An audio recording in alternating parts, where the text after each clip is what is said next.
नमस्कार मित्रांनो, आयुर्वेद मराठीमध्ये पुन्हा एकदा तुमचं स्वागत आहे. खूप दिवस झाले आपले व्हिडिओज आलेले नव्हते आणि तुमच्या सगळ्यांचे मेसेज येत होते. परंतु आज आपण डायरेक्टली मुद्द्याला बोलूया. जास्त टाइम वेस्ट करायचा नाहीये. उरलेले फक्त अवघे 30 दिवस राहिले तुमच्याकडे आणि तुम्हाला एक्झाम क्रॅक करायची. तर त्याच्यामध्ये खूप सारे कॅटेगरीचे मुलं आहेत. काही जणांचा काहीच अभ्यास झालेला नाहीये. काही जणांचा मीडियम झालेला आहे, थोडाफार केलेला आहे. इंटरनलच्या वेळेस केलेला आहे. आता जी फायनल युनिव्हर्सिटी एक्झाम आहे त्यासाठी तुम्हाला आणखी करायचं आहे. आणि काही जण एकदम हुशार आहेत. सुरुवातीपासून प्रॉपर पॅटर्न फॉलो करत आलेत आणि अभ्यास करत आहेत. सगळ्यांनी कसा कसा अभ्यास करायचा सांगायचा आहे. परंतु सगळ्यांना आता जे कॉमन पॅटर्न आहे, काय फॉलो करायचंय, कोणत्या गोष्टीवर लक्ष द्यायचं हे आम्ही आज तुम्हाला सांगणार आहे. त्याच्यानंतर कशा पद्धतीने अभ्यास करायचा आहे, कोणत्या टेक्निक्स वापराव्या म्हणजे तुम्हाला जास्त लक्षात राहील आणि आपल्या सिलेबस कॉपीचा कसा वापर करायचा आहे हे तुम्हाला मी एकदम प्रॉपर सांगणार आहे. आता आपल्या सिलेबस कॉपी जर तुम्ही व्यवस्थित वाचली असेल तर त्याच्यामध्ये 3 सेक्शन आहेत. कोणकोणते सर? पहिलं सेक्शन आहे तुम्हाला डिझायर टू नो, दुसरं नाईस टू नो आणि तिसरं most to know. Most to know वरती काय मित्रांनो, आता बऱ्याच जणांना माहित असेल तरी ज्यांना माहित नाही त्यांच्यासाठी सांगतो. 7 जे एसक्यू आहेत ते आपल्याला फक्त आणि फक्त मस्ट टू नो वरती येणार आहेत. त्याच्यानंतर आपल्याला जे 4 एलक्यू आहेत ते सुद्धा आपल्याला येणार आहेत फक्त आणि फक्त मस्ट टू नो वरती आणि 15 एमसीक्यू आपल्या येणार आहेत मस्ट टू नो वरती. 15 एमसीक्यू म्हणजे बघा तुमचा किती पेपर कव्हर होतो. इथे 15, इथे 7, इथे 4. एक जो एसक्यू उरलेला आहे तो डिझायर टू नो येत असतो आणि नाईस टू नो वरती पूर्ण सिलेबस वरती फक्त आणि फक्त 3 एमसीक्यू तुम्हाला दिसणार आहेत. बाकी सर्व मस्ट टू नो आणि डिझायर टू नो वरती आहे. त्याच्यामुळे मस्ट टू नो टॉपिक तुम्हाला कव्हर करणं खूप जास्त गरजेचं आहे. ठीक आहे.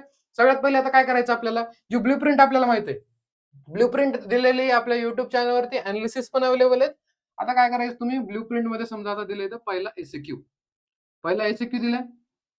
हे एसक्यू समजा आता क्रियाशील सांगायचं झालं तर पहिल्या 4 धातूंवरती पहिला एसक्यू असतो. मग त्या पहिल्या 4 धातूंपैकी काय करायचं, सिलेबस कॉपी काढायची. त्याच्यामध्ये खाली स्क्रोल केल्यानंतर तुम्हाला प्रत्येक चॅप्टरच्या खाली पुढे दिसेल की हा पॉइंट चॅप्टर मधला हे मोस्ट टू नो साठी आहे. त्याच्यानंतर दुसरा पॉइंट मोस्ट टू नो साठी आहे. त्याच्यानंतर कोणता तरी एक पॉइंट असेल तिसरा ते की डिझायर टू नो साठी आहे आणि आणखी एखादा नाईस टू नो साठी दिसू शकतो. मग तुम्हाला काय करायचं, सगळ्यात पहिले चॅप्टर सिलेक्ट केला. आता ब्लूप्रिंट मधल्या पहिला आपला एसक्यू तयार करायला घ्यायचा आहे. खाली सिलेबस कॉपी स्क्रोल करायची. त्या चॅप्टर मधले सगळे मस्ट टू नो पहिले करून घ्यायचे आपण. मस्ट टू नो सोडायचेच नाही. मस्ट टू नो केली की तुम्ही जवळपास पासिंग तुमची पक्की आहे. डिझायर टू नो करायचे पण मस्ट टू नो एकदम पक्के करायचे. Must to know plus PYQ. आता याचे मस्ट टू नो केले त्याच्यानंतर या चॅप्टर वरती काय काय पीवायक्यू आले पाहायचे. पीवायक्यू कुठं चेक करू सर? आयुर्वेद मराठी ऍप मध्ये रिसोर्सेस, फ्री रिसोर्सेस सेक्शन आहे. त्याच्यामध्ये बीएमएस फर्स्ट इयर, त्यामध्ये सर्व तुम्हाला पीवायक्यू, सिलेबस कॉपी सर्व काही गोष्टी मिळून जातील. तुम्हाला तिथून पाहता येतील. कळालं? मग मेन सूत्र काय आपलं की मस्ट टू नो सगळे केले. त्याच्यानंतर प्रिव्हियस इयरचे क्वेश्चन केले एका चॅप्टरचे. आता या चॅप्टर मधून आपल्याला कोणताही जरी क्वेश्चन आला तरी कव्हर झालाच पाहिजे. पुन्हा मग आज पहिला एसक्यू झाला. पहिल्या एसक्यू नंतर दुसऱ्या एसक्यू मध्ये कोणकोणते चॅप्टर आहेत पाहायचं. त्या दुसऱ्या एसक्यू मध्ये पुन्हा हीच प्रोसिजर करायची. कोणकोणते मस्ट टू नो आहेत, कोणकोणते डिझायर टू नो आहेत, कोणते नाईस टू नो आहेत. मस्ट टू नो पूर्ण करायचे. त्याच्यानंतर प्रिव्हियस इयरचे क्वेश्चन करायला घ्यायचं. ठीक आहे. संस्कृत मध्ये जे काय असेल ते थोडंसं वेगळ्या पद्धतीने करावं लागतं. ते तुम्हाला एक वेगळा व्हिडिओ बनवून सांगतो. परंतु आणखी कशा टेक्निक्स वापरायच्या, कसं लक्षात ठेवायचं हे आपल्याला जाणून घेणं गरजेचं आहे.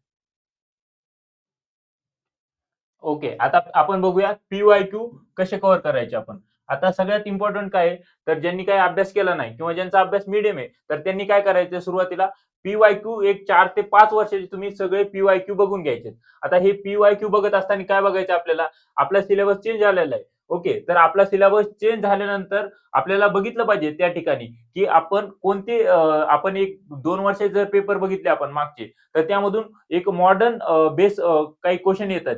परंतु त्या ठिकाणी पीवायक्यू मधून काय रिपीट होत आहे, तर जी क्रुशियल कन्सेप्ट असते किंवा जे मोस्ट इम्पॉर्टंट टॉपिक असतो तर ती कन्सेप्ट आपली रिपीट होतच असते. परंतु त्याच्यासोबत एक ऍडिशनली याचं आयुर्वेदाचं मॉडर्नचा ऍस्पेक्ट सांगा किंवा मॉडर्न नुसार याचं लिहा, अशा पद्धतीचे एक क्वेश्चन येत आहे. ओके, तर हे तुम्ही त्या ठिकाणी बघायचंय. आणि जे पीवायक्यू मध्ये मोस्ट जे क्रुशियल टॉपिक आहेत तर हे आपल्याला बघायचेच आहेत. मस्ट टू नो साठी आपल्याला जेवढे टॉपिक आहेत ते पण या ठिकाणी बघायचे. हे झालं पीवायक्यू बद्दल. आता त्यानंतर आपण शॉर्ट नोट्स कशा काढायच्या, तर शॉर्ट नोट्स काढत असताना काय करायचं, शॉर्ट नोट्स काढत असताना आपण एखादा टॉपिक वाचला. आता फॉर एक्झाम्पल आपण पदार्थ विज्ञानचं वायू महाभूत वाचलं.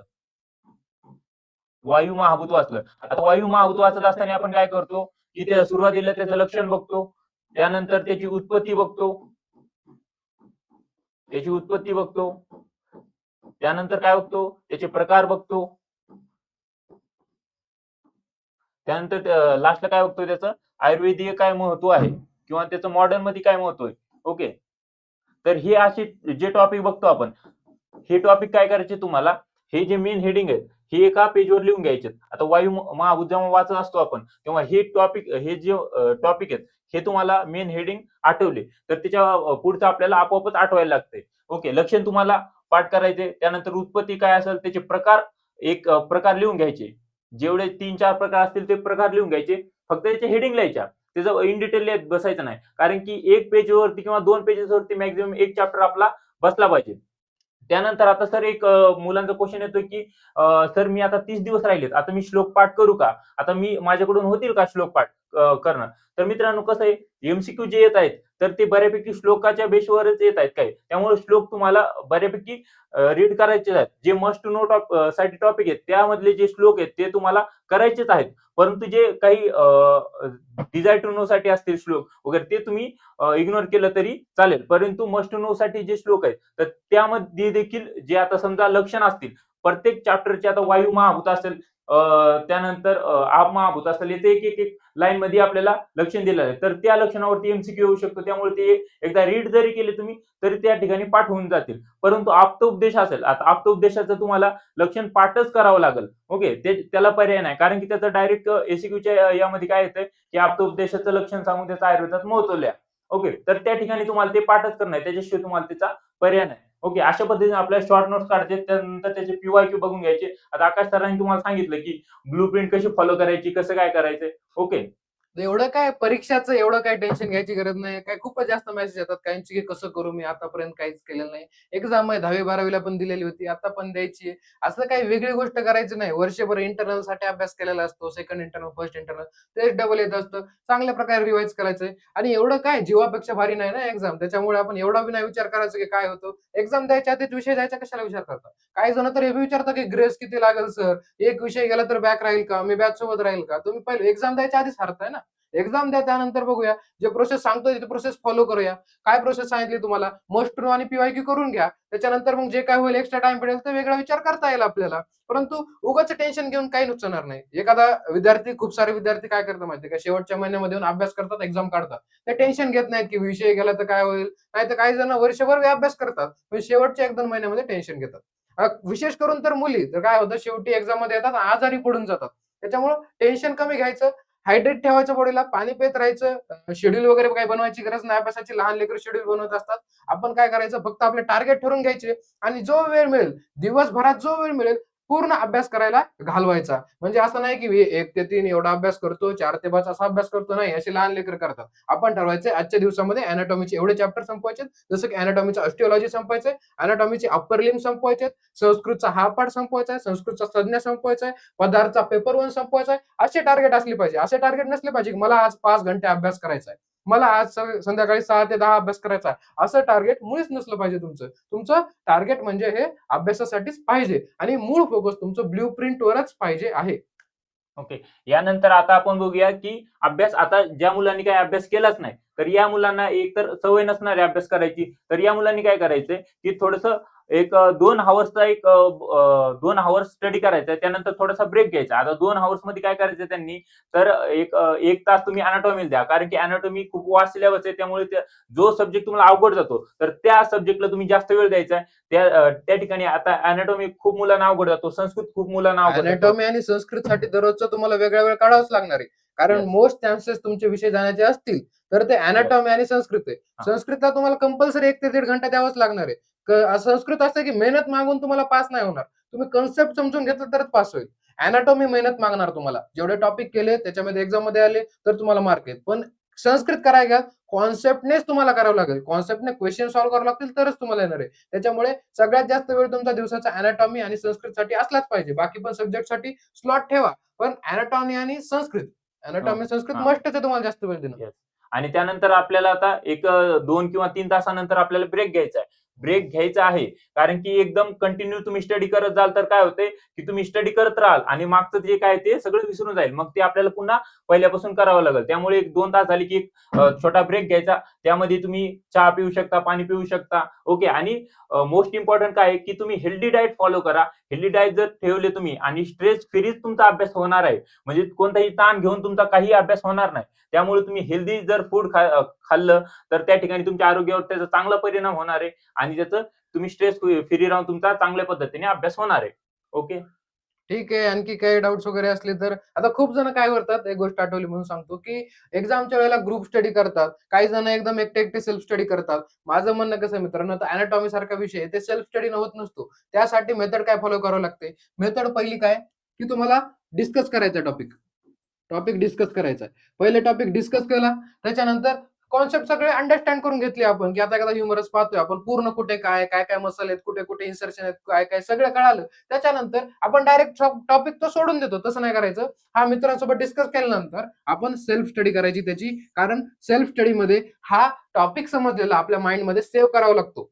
एखादी फाईल आपण काय केली, समजून घेतली, त्याच्यानंतर ती फाईल आपल्या माइंडमध्ये सेव्ह करण्यासाठी आपल्याला सेल्फ स्टडी गरजेचं आहे. तुम्ही ग्रुप स्टडी तर कराच एनाटॉमीसाठी, परंतु त्याच्यानंतर स्वतःला समजून घेण्यासाठी, स्वतःला फीड करण्यासाठी सेल्फ स्टडी करावं लागतं. या पॅटर्नने तुम्ही अभ्यास करा. नाहीतर 4 पोरं बसले, हे मोकार टॉपिक डिस्कस करायले आणि त्याच्यानंतर स्वतःला काहीच आहे ना, असं काय फायदाच नाही ना. तर तुम्ही डिस्कस केल्यानंतर स्वतः पुन्हा वाचणं पण तेवढंच गरजेचं आहे. आकलन करणं तेवढंच गरजेचं आहे. ठीक आहे. संस्कृतसाठी खूप सारी वेगळ्या प्लॅनिंग्स असतात. कसं रिवाईज करायचं, एवढं सारं करतोय, तरी सुद्धा मला क्वेश्चन सॉल्व्ह होत नाहीत. असे खूप सारे डाऊट येतात. त्याच्यासाठी संस्कृतचा वेगळा व्हिडिओ बनवतो. पण अजून पण तुम्हाला संस्कृत कळत नसलं मित्रांनो, तर त्याचे जबाबदार फक्त आणि फक्त तुम्ही त्याच्यावर सोल्युशन काढलं नाहीये. मी सुरुवातीपासून म्हणतोय, तुम्ही हेल्प घ्या. टीचरची हेल्प घ्या. संस्कृतला तुम्हाला जे काही मित्राला येत असेल त्याची हेल्प घ्या. सीनियरची मदत घ्या आणि ऑप्शन नाहीच सापडला, 99% ऑप्शन नाहीच सापडला, तर शेवटी आयुर्वेदा मराठीच्या कोर्सेसकडे या. तिथे तुम्हाला संस्कृत एकदम पॅटर्न वाईज आम्ही समजून सांगू. त्याच्यावरती एक्झाम्स घेऊ, प्रॅक्टिस करून घेऊ. त्याच्यामुळे तुम्हाला जर ऑप्शन असेल तर तोच तुम्ही प्रिफर करा आणि ऑप्शन नाहीच सापडला तर मग आमच्याकडे या. आम्ही तुम्हाला 100% समजून सांगू आणि तुमच्याकडे वेल मेंटेन वेनं प्रॅक्टिसही करून घेऊ.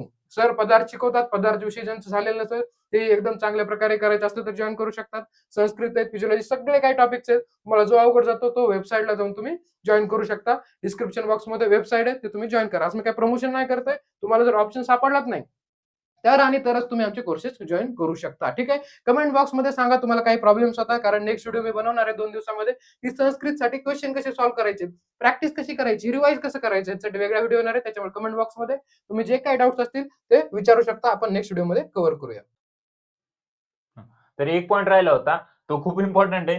ते म्हणजे आपल्या त्रयस्थ स्तंभाचं पालन करणे. ओके. त्रयस्थ स्तंभ कोणते आहेत? आता परीक्षेत आलं तर असं लिहायचं बघा. ही अशी डायग्राम काढायची. इकडे लिहायचं निद्रा, आहार आणि ब्रह्मचर्य. तर सर्वात महत्वाचं काय आहे या ठिकाणी, निद्रा आणि आहार हे दोन जे हे क्रुशियल आहेत, हे तुम्हाला फॉलो करायचे आहेत. या परीक्षेच्या काळामध्ये देखील याचा खूप तुमच्या लाईफवर इम्पॅक्ट पडणार आहे. तुमच्या जीवनावर खूप इम्पॅक्ट असतो. स्ट्रेसचा एक असतो. त्यामुळे तुमची प्रॉपर झोप झाली पाहिजे. कमीत कमी तुम्हाला 6 तासाची झोप घेतली तरच तुम्हाला पुढचं त्या ठिकाणी अभ्यास करताना देखील इझी होऊन जाईल आणि इझी तुमच्या लक्षात बसेल. ओके. त्यानंतर मी डाएटचं तर सांगितलेलं आहे. आहार व्यवस्थित तुमचा पाहिजे आणि ब्रह्मचर्याचं तुम्हाला देखील पालन करायचंय. झालं तर ठीक, योग्यच आहे. ओके. ठीक आहे. खूप जण काय करतात, की एक्झाम जवळ आली, की नाईट काढणं. नाईटपेक्षा डेचा स्टडी कधीही चांगला आहे. काही जणांना खूपच रात्री अभ्यास होतो. 12, 12:30, 1 पर्यंत करा. जास्त जागू नका.